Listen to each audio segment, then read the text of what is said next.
సిద్దిపేట జిల్లా అక్కన్నపేట మండలంలో కాంగ్రెస్ పార్టీ ముఖ్య కార్యకర్తల సమావేశంలో పాల్గొన్నారు మంత్రి పొన్నం ప్రభాకర్. ఈ సందర్భంగా మంత్రి పొన్నం ప్రభాకర్ మాట్లాడుతూ గౌరవెల్లి గండిపల్లి ప్రాజెక్టుల నుండి కాలువల నిర్మాణం కోసం అందరూ పెద్ద మనసుతో సహకరించాలన్నారు. గౌరవెల్లి ప్రాజెక్టు నిర్వాసితులతో మాట్లాడి వారికి బుజ్జగించిన సమస్యను పరిష్కరించేలా కృషి చేస్తున్నామన్నారు.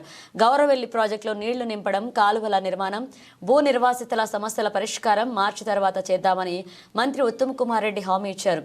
2 సార్లు ఎంపీగా గెలిచిన కేంద్ర మంత్రి బండి సంజయ్ అక్కన్నపేట మండలానికి ఒకసారి కూడా రాలేదని, ఏం అభివృద్ధి చేయలేదన్నారు. అక్కన్నపేట మండల కేంద్రం ఏర్పాటు చేసిన గత బీఆర్ఎస్ ప్రభుత్వం మండలంలో ఏం అభివృద్ధి చేయలేదని పేర్కొన్నారు. గెలిచిన సంవత్సరంలోనే ఎన్నో అభివృద్ధి కార్యక్రమాలు చేశామని, కాంగ్రెస్ పార్టీ స్థానిక సంస్థల ఎన్నికల్లో విజయం సాధించేలాగా ప్రతి కార్యకర్త ప్రభుత్వ కార్యక్రమాలను ప్రజల్లోకి విస్తృతంగా తీసుకుని వెళ్లాలన్నారు. అనంతరం హుస్నాబాద్ మండలం పోతార గ్రామంలో సావిత్రిబాయి పూలే జయంతి కార్యక్రమ వేడుకల్లో పాల్గొన్నారు.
ఎన్నికల్లో పోటీ చేయదలుచుకుంటే నేను పని చేసినప్పటికి కూడా, నేను సహకారం చేసినప్పటికి కూడా ప్రధాన బాధ్యత మీరు ఎన్నికల్లో పోటీ చేయాల్సినటువంటి వాళ్ళదే.